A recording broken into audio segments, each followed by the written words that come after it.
Gotta wake up early in the morning, a long way but go because I gotta find. Alors Ramatoulaye, on démarre avec ce projet d'adressage numérique qui est en gestation. Oui, c'est un projet qui est actuellement au sein du ministère de l'économie numérique et des télécommunications, qui travaille en étroite collaboration avec le ministère des collectivités territoriales et du développement territorial. Madame Astundoé Camara, la chef de projet qui est logée au niveau de la direction des postes, va nous expliquer dans cet extrait-là qui va être diffusé qu'est-ce que signifie l'adressage numérique, quels sont les intérêts, quels sont les acteurs qui devraient intervenir pour pouvoir réussir ce projet et surtout, quelle est sa finalité. Donc, écoutons-la avant de revenir sur le plateau pour les commentaires. Ce projet s'inscrit dans l'axe 2 de la SN 2025. L'axe 2 dit que le Sénégal ambitionne d'avoir une administration numérique au service du citoyen et des entreprises. Pour le profane, l'adressage numérique, il s'agit d'associer une adresse numérique à chaque adresse physique. Il s'agit de géolocaliser les édifices publics, les monuments, les parcs nationaux, les commerces. C'est pour permettre aux citoyens, aux touristes, aux visiteurs de se déplacer plus facilement dans nos villes. Il y a eu des expériences qui se sont déroulées depuis 1990, mais nous en sommes encore au stade de balbutiement et ce projet d'adressage numérique ambitionne de nous projeter à un bon niveau d'adressage. Pour Dakar d'abord, pour toutes les capitales régionales ensuite et pour toute l'étendue du territoire enfin. Les avantages sont pour les citoyens, pour les PME, les start-up, pour les collectivités locales, pour l'État. Donc pour les citoyens, ça va leur permettre de localiser les officines, les hôpitaux, les rues, les commerces. Pour les entreprises, les petites et moyennes entreprises, les start-up, ça va leur permettre de disposer d'une cartographie numérique qui va leur permettre de gérer leur clientèle de manière fiable. Pour les collectivités locales, on a vu qu'une bonne localisation des rues pourrait permettre d'impacter positivement sur les taux de fréquentation et amener des bénéfices pour les touristes. Pour l'État, donc les bénéfices sont multiples parce que ça va participer à l'aménagement du territoire, ça va aider aussi à organiser les missions de service public telles que le courrier, l'acheminement du courrier, mais également l'organisation des secours en cas de besoin. Donc c'est un projet qui s'adresse à toutes les franges de la population et toutes les couches de la population vont y avoir un intérêt. Alors Ramatoulaye, c'est très intéressant et ça devrait également intéresser notre invité de ce matin, Dr Gueye, l'adressage numérique. Oui, je pense que c'est quand même une très bonne chose, l'adressage numérique, parce qu'aujourd'hui, par exemple, quand tu veux aller, quand je t'explique ma maison là où j'habite, je te dirais que quand tu arrives la première rue à gauche, il y a un vendeur à l'angle. Voilà, après il y a un petit magasin. Alors que s'il y avait une adresse physique, en tout cas numérique, il suffisait juste de taper ça sur Google Maps et puis automatiquement ça vous amène chez moi. Aujourd'hui, par exemple, en France, si vous allez là-bas, si quelqu'un vous invite chez lui, il vous donne juste son adresse et vous tapez ça sur Google Maps et puis voilà. Voilà. Donc je pense que c'est quelque chose qui est très très important. Mais en tout cas, on vous encourage et on est vraiment disponible pour collaborer, pour accompagner aussi ce projet qui est quand même d'une importance capitale pour le Sénégal. C'est important d'avoir de très bonnes adresses. Et ce qu'on constate, c'est qu'actuellement, la situation n'est pas forcément des plus favorables pour avoir de l'adressage numérique. Parce que les adresses, la situation des adresses exactement n'est pas très complète ou bien pas très fiable. Il faudrait que chaque quartier, chaque rue, chaque maison et une adresse qui lui est dédiée pour pouvoir réussir ce projet d'adressage numérique. Donc, avoir des rues qui sont bien nommées, donc il faudrait l'implication des collectivités territoriales qui ont compétence de donner des noms aux rues. On peut aller dans des quartiers où il n'y a pas forcément de dénomination, donc ce qui rendrait compliqué la mise en œuvre de ce projet. D'où l'importance d'impliquer l'association des maires, les collectivités territoriales qui vont donc être être partie intégrante de ce projet. Et lorsqu'on aura réussi tout ce pari-là, il sera beaucoup plus aisé de pouvoir réussir ce projet d'adressage numérique. Justement, quels sont les avantages d'un bon adressage? Les avantages, c'est comme il l'a dit, de pouvoir se retrouver, voilà, se déplacer facilement, surtout dans ce contexte de Covid où peut-être qu'on ne va pas rencontrer des gens dans la rue qui vont nous indiquer où est-ce qu'on va. Ça permettra aussi aux livreurs, par exemple, de pouvoir acheminer les colis, aux secours, de pouvoir intervenir très efficacement et très rapidement aux gens qui sont à la recherche des structures de l'administration, de pouvoir se repérer, aux touristes également, de pouvoir connaître les différents endroits à visiter et pouvoir y aller sans souci. Donc, permettre vraiment une bonne connaissance de la ville et des territoires et surtout aussi une bonne gestion de ces territoires. Je vais juste, si vous me permettez, d'ajouter, par exemple, durant les inondations, si on avait un adressage numérique, automatiquement on peut cerner et identifier l'ensemble des personnes qui sont inondées. Parce qu'il y avait des aides, il y avait, voilà, automatiquement on peut avoir tout ça. Donc, mais aussi pour un bon adressage numérique, il est nécessaire d'avoir une cartographie détaillée du bâti de nos villes.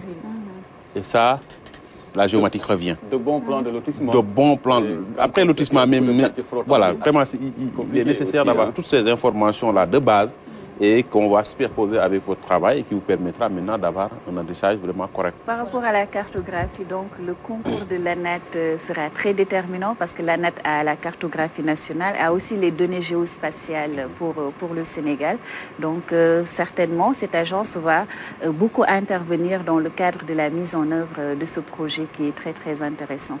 Et peut-être développer ou bien passer la parole à Aline Badara. Je voulais faire intervenir des acteurs qu'on a rencontrés sur le terrain. On a donc tendu notre micro à des livreurs, à des automobilistes pour leur poser la question à savoir comment est-ce qu'ils font pour aller à certains endroits qu'ils ne connaissent pas. Donc je vous propose d'écouter leurs réponses. Où est-ce que vous allez? Vous allez à l'assurance Sencar. Et vous êtes perdu? Oui, je me suis perdu maintenant. Et comment vous allez faire pour retrouver le chemin? Oui, des fois on fait le GPS, on va vous montrer où va y aller maintenant. C'est loin ou bien c'est pas loin? Ok, vous indiquez l'adresse dans le GPS. Voilà, tu as vu la flèche là-bas. C'est plus mieux que vous demandez les gens quoi, quand même. Pour partir dans un endroit que je ne connais pas, je prends mon GPS, tu m'envoies ta localisation par WhatsApp. Après, je pars sur WhatsApp, je fais le lien entre WhatsApp et Waze, après je pars direct. Mais aussi, il y a des fois des contraintes, quoi. La localisation, il va t'amener dans le point.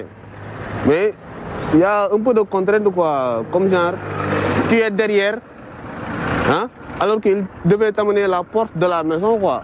C'est un peu ça qui est... Mais ça, c'est pas du tout quelque chose qui est un peu grave. Je suis clinique Soumara là. Est-ce que vous Non, même pas, on me phone quoi. Je demande les gens où se trouve le clinique Soumara. Tout le temps, vous demandez? Tout le temps, on demande quoi, mais il y a des gens qui ont des smartphones, qui ont des applications quoi. L'endroit se trouve quoi. Et vous, pourquoi vous n'utilisez pas? Moi, j'utilise le téléphone simple quoi. Mais les gens, est-ce qu'ils sont disponibles pour vous indiquer la route? Oui, il y a des gens qui sont disponibles. Il y a des gens, si on demande, on ne veut même pas nous indiquer. Voilà. Ramatoulaye, quels sont les facteurs de succès d'un tel projet?